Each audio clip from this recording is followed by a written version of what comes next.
নমস্কার বন্ধুরা, আমাদের নির্মলা কিচেন চ্যানেলে আপনাদের সবাইকে স্বাগতম। আজকে আমরা বানাতে চলেছি মালাই আলুর দম। তো এটা বানানোর জন্য প্রথমে আমরা নিয়ে নেব নুন দিয়ে সেদ্ধ করে রাখা আলু, দুটো কুচানো পেঁয়াজ, ফ্রেশ ক্রিম, একটা টমেটো আর চেরা কাঁচা লঙ্কা, কিছুটা কড়াইশুঁটি, আদা রসুন আর লঙ্কা বাটা আর কিছুটা কোকোনাট মিল্ক নিয়ে নেব। এরপর একটা কড়াই নিয়ে তাতে কিছুটা সাদা তেল দিয়ে ভালো করে গরম করে নেব।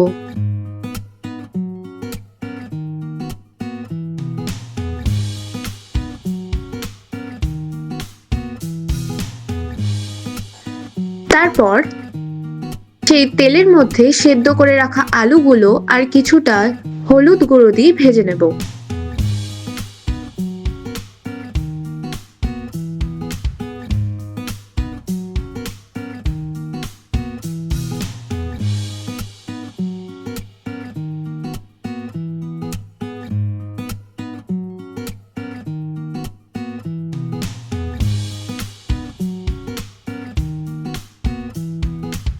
আলুটা ভাজা ভাজা হয়ে এলে একটা পাত্রে তুলে নেব।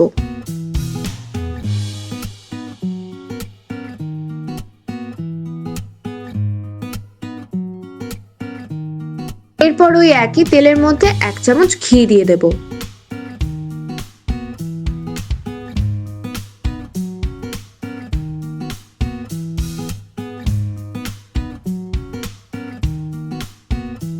তার মধ্যে ফোড়নের জন্য একটা তেজপাতা, 1 চামচ গোটা জিরে আর এলাইচি, দারচিনি, লবঙ্গ ফোড়ন দিয়ে দেব।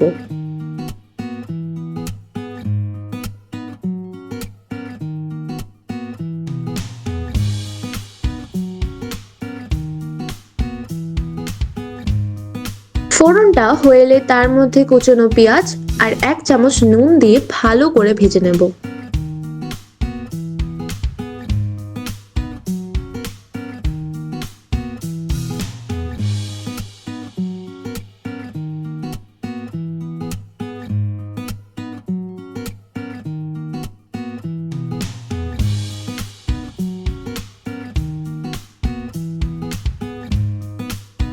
তারপর পেঁয়াজটা ভাজা হয়ে এলে তার মধ্যে 4টে চেরা কাঁচা লঙ্কা আর একটা কেটে রাখা টমেটো দিয়ে দেব।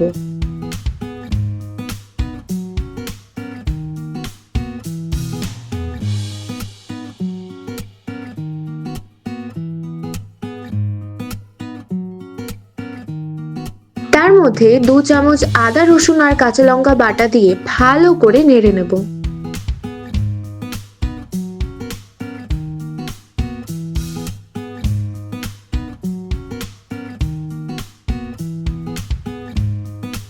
এরপর মশলা দিয়ে তেল ছেড়ে এলে তার মধ্যে 1 চামচ জিরের গুঁড়ো, 1/2 চামচ লঙ্কার গুঁড়ো আর হলুদ গুঁড়ো দিয়ে তার মধ্যে সামান্য কিছুটা জল দিয়ে নেব যাতে মশলাটা ভালো করে কষে যায়।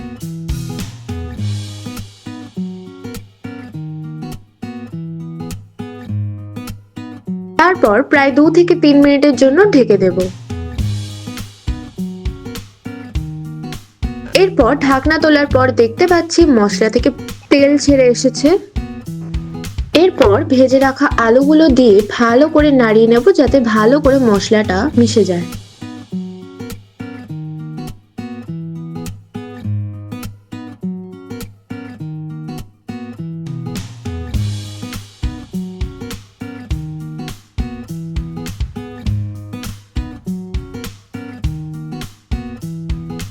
তার মধ্যে কড়াইশুঁটিগুলো দিয়ে ভালো করে নেড়ে আবারও প্রায় 4 থেকে 5 মিনিট মতো ঢেকে দেব।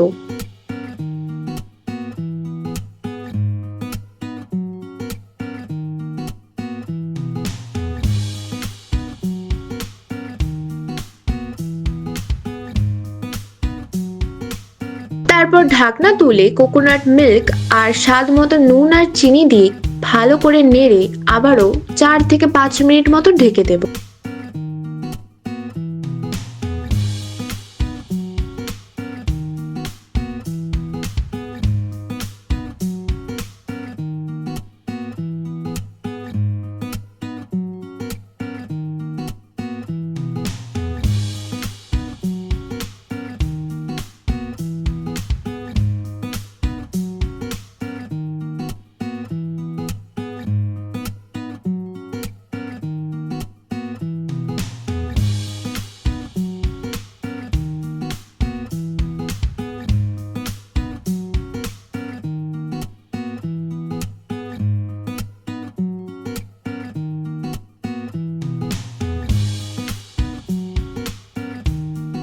তারপর ঢাকনা তুলে কিছুক্ষণ নাড়িয়ে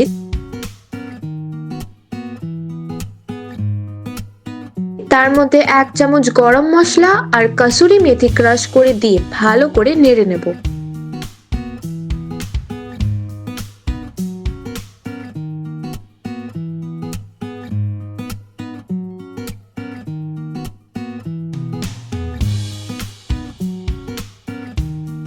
এরপর ওপর দিয়ে কিছুটা ফ্রেশ ক্রিম আর ঘি ছড়িয়ে দিলেই তৈরি আমাদের মালাই আলুর দম। এই রেসিপিটা আপনারা অবশ্যই ট্রাই করবেন, দারুণ লাগবে। ভালো লাগলে ভিডিওটাতে লাইক করবেন, চ্যানেলটি সাবস্ক্রাইব করে দেবেন আর কমেন্ট করে আপনাদের প্রিয় রেসিপির সম্বন্ধে জানাবেন। আজ তবে এইটুকুই, দেখা হচ্ছে অন্য কোনো ভিডিওতে নতুন এক রেসিপির সাথে।